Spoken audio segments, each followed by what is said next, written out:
So, friends, if we start with a very interesting case study of United Nations food program.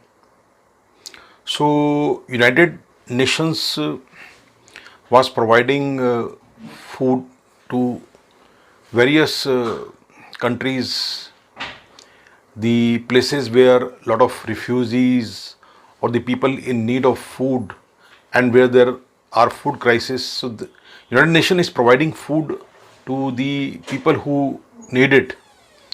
And this case study especially talk about the United Nations food program, which was to be actively carried out in the refugees camp in Jordan, the Syrian refugees who escaped the bloody war and they were stationed in Jordan refugees camp, and the urgent need of the food was there. And United Nations found some really big difficulties in carrying out these operations, in the sense that first of all, moving the money from United Nations to the local places required local banks who are charging exorbitant fees for converting the currency in the local money. And this international transfer of money was very costly for United Nations. So a lot of money was wasted, which could have been used for many more people to be fed by this reducing this wastage of money through transfer of the money to local Jordanian banks. And another problem which United Nations faced was the leakage of the funds due to the corruption in the distribution of the food locally. So these leakages were creating a lot of problems for this program and its success. So United Nations, the World Food Program required the use of some technology which could make it easier for United Nations to move the funds to the local authorities for use in the distribution of food, buying local food, they needed money, and that food to be provided to the right people, and making sure that everybody is included in the distribution of food and there is no further leakage, the physical leakage of the food at the distribution points. So United Nations was looking for some solution for these problems which would have potentially saved a lot of leakage, and this money could be utilized to further reinforce the food distribution and to be able to feed much more people than would have been possible. So United Nations found that the use of blockchain technology is likely to give the potentially effective solution for all these problems, not only the movement of funds locally, but also to reduce the leakage at the purchase point and the distribution points. So United Nations finally adopted this technology, and what happened in this kind of solution was that the iris scanners were used to register the beneficiaries of the food program in the refugees camp, and the money could be easily moved using the cryptocurrencies, eliminating the role of the local banks who were charging exorbitant commissions and the conversion fees for the UN money for the local use. So United Nations was able to move their money using these cryptocurrencies, and of course the currency of choice was Bitcoin in this case, and the whole blockchain solution was used, the complete solution was used in Jordan refugee camps, where all the beneficiaries were registered on the blockchain technology using the iris scanner. So eliminating the even the use of the identity documents of the refugees like passport or any other identification card, which potentially they would have lost during the war ravaged environment and the movement of people in hurry from their homes or their locations from the war areas. So it was very much possible that they would have lost their identity documents. And even the refugees camp of the Jordan, it is possible that many of the refugees were moving from one place to another place or some other refugee camp in another country. So during those movements also, they would have faced potentially the loss of their belongings, including their identity documents. So the registration of these beneficiaries using the iris scan in the blockchain database of United Nations would enable them to benefit from the program irrespective of their location and irrespective of the camp, refugee camp they are into. They could use this technology and they could benefit from this World Food Program of United Nations. So it was seamless solution. It definitely and drastically reduced the leakages at the purchase point, at the distribution point, and the movement of money locally. So the success of this blockchain solution prompted United Nations to declare that they will be regularly using the blockchain solution, the same solution or the better solution based on the blockchain technology for all their World Food Program efforts in the entire world. So this particular success of the blockchain technology in providing the relief funds and the relief food in WFP was a big inspiration and big boost to the adoption of the blockchain technology, especially by the international organizations like United Nations, which many other international organizations followed and adopted later on the similar lines. So it was really a big milestone for the technology and a very big practical demonstration of the effectiveness of the blockchain technology. And this particular case study involving the distribution of food, distribution of relief funds, and the identification of the beneficiaries using the iris scan here, as you can see here in this picture. So this is a very interesting and very inspiring case study related to the use of blockchain technology by United Nations. And in the similar way, the technology can be definitely used for similar purposes. So another example of the use of blockchain technology, the potential use of blockchain technology is in the toll collection system, the nationwide toll collection system, which in countries like large countries like India, where there are thousands and thousands of kilometers of national highways, where on every 25-30 kilometers you have toll booths, expensive methods of collecting tolls, and there is a lot of leakages of the money at the toll plazas. So using this blockchain technology and the blockchain solutions, the leakages of the money in the collection of tolls nationwide by National Highway Authority of India can be used and would be used. They have already announced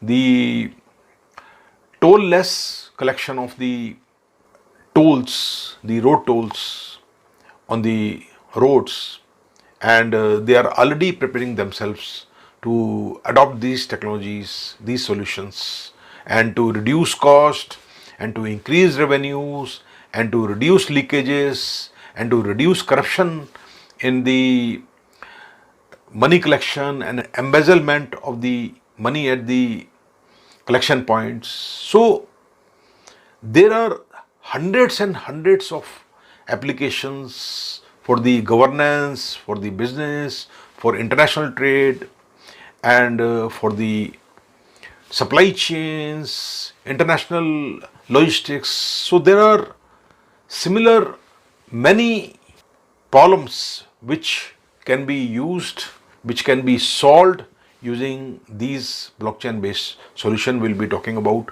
these things more in this course later.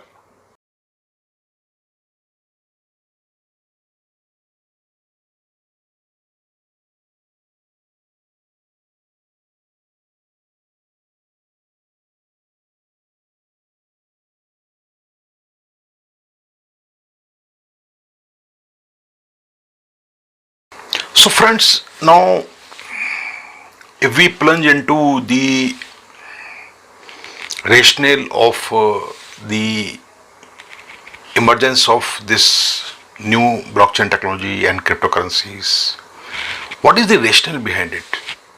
What actually we are ignoring, we are not looking at the existing system, the pitfalls of the existing monetary system. Friends, what has happened that we have become so used to the current system that we have started subconsciously ignoring all the things which are connected with the monetary transaction which we do on a day-to-day basis. So look at the way we are transacting money in our present times. We use plastic money in the form of credit cards, debit cards. We use online systems, the online banking. We use the likes of PayPal or Payoneer, which are the international monetary organizations who seemingly help people to transact money locally as well as internationally. And we are looking at the payment wallets of the different types and hues. And what we are actually missing out on these ways of doing international and domestic transaction is that somewhere in all these mechanisms there are private interest, there are private owners who are running organizations, their motives are profit maximization, they are holding our data which we are feeding on a day-to-day basis, what we are purchasing, how we are purchasing, when we are purchasing, how much we are purchasing. They have complete data which we are just giving it without asking any questions, and they are charging us some cuts on every transaction which we carry out. Now these cuts actually are eating into our expenses, they are inflating our expenses.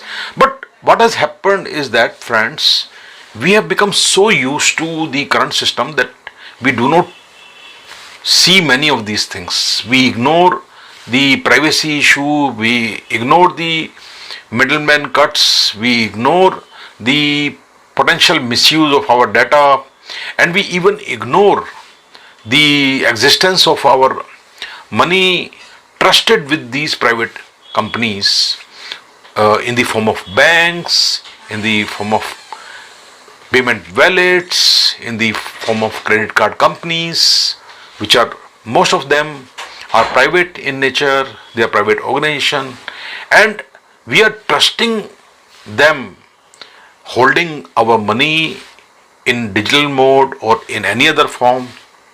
And friends, if we are using cash, we are holding cash, it is proving to be very inconvenient. In physical form, it is unsafe. And friends, this whole system is not actually bothering us that much, which it actually should, because we have no other options. We are used to the system and we do not question these cuts, we do not question our privacy issues, private information, and the misuse of these things. So, predominantly, we are facing four major issues with the current system, and those issues relate to the middleman fees, the security issues, the private data, and the dependence, too much dependence on the banking system, in spite of the fact that there are 2 billion people on this planet who are still not able to avail the facilities of the bank, and all this system require lot of reliance and dependence on the banks and the existence of the bank accounts. So there are so many people who are unbanked, and we definitely cannot rely completely on the physical money and the tangibility of the money in the form of cash for the reason of movement, impractical movement, safekeeping, and handling of the physical form of the cash. So cash does remove the middleman, but it creates many other types of problem. So friends, overall what is happening is that we are ignoring these issues in the current system which it exists, and we are unable to really question these things which are happening with us. And this is the rationale, and this is the reason why the cryptocurrencies were thought of, the blockchain technology helped creation of this kind of digital currency which is mathematical in nature, which is not dependent on political establishments, and it's a mathematical currency, it's a mathematics based currency. So which is quite different, the whole concept is quite different, and potentially it solves many of these problems of the current system. So this is one very important part of it which has to be looked into, and that is the rationale behind these things.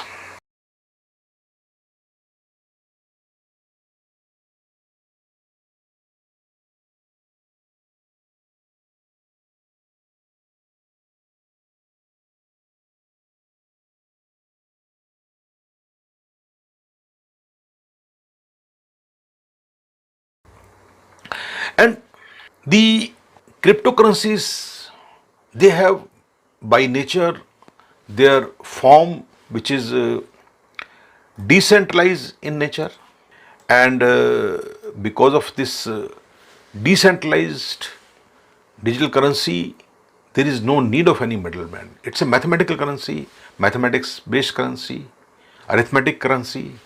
So computers can handle it, the mathematical functions can handle it, the whole algorithm can handle it, which has been created in such a way that it cannot be tampered with.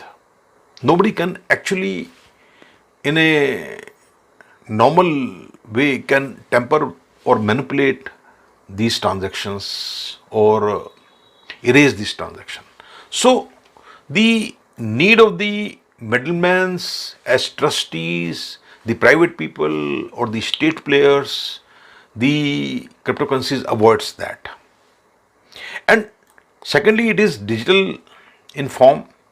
So the problem of tangibility, the handling and the movement of the currency and the safekeeping, those issues do not arise. So these are virtual currencies which are based on mathematical functions, which is based on blockchain and cryptos, the cryptography. So that is why it is called cryptocurrencies. So being digital in nature, it avoids all the problems which are associated with cash. Then the question of accessibility does not arise because the whole ecosystem of cryptocurrencies, the cryptos, is not dependent on banking system. It actually avoids banking system. It avoids private players. It avoids any kind of central authority. So the question of anyone who is unbanked does not really impact this whole ecosystem of cryptocurrencies and the blockchain technology on which they are based. So accessible nature of the crypto products is to anyone having access to internet on the desktop or mobile or tabs. So any device which can handle internet can be used, and anybody can create accounts on the so-called crypto exchanges or any other ecosystem which is based on blockchain, and the solutions provided by blockchain technology in the form of different types of these digital currencies. So the question of accessibility do not arise. And friends, definitely it is highly secure. The privacy and the personal data of the users is absolutely sure in the ideal form of it. At least even in the current form, it is not accessible to the private players. So in many of the countries where local governments have intervened in the complete ecosystem of the cryptos and cryptocurrencies and the regulations, the local regulations which have been created, the system still do not allow any private players to interfere in this ecosystem. So potentially the data is highly secure, and in spite of the fact that many of the local governments have intervened and they have regulated these transactions, and they have the data with them, they have the data which is out of the system, which is not part of the system, but due to the local regulations, the sharing of the data is mandatory in some of the countries, in the local government. Still, it is very much untouched by the private interests. So, to that extent, cryptocurrencies are very safe even in the present form, but in the ideal form, they are definitely much more secure.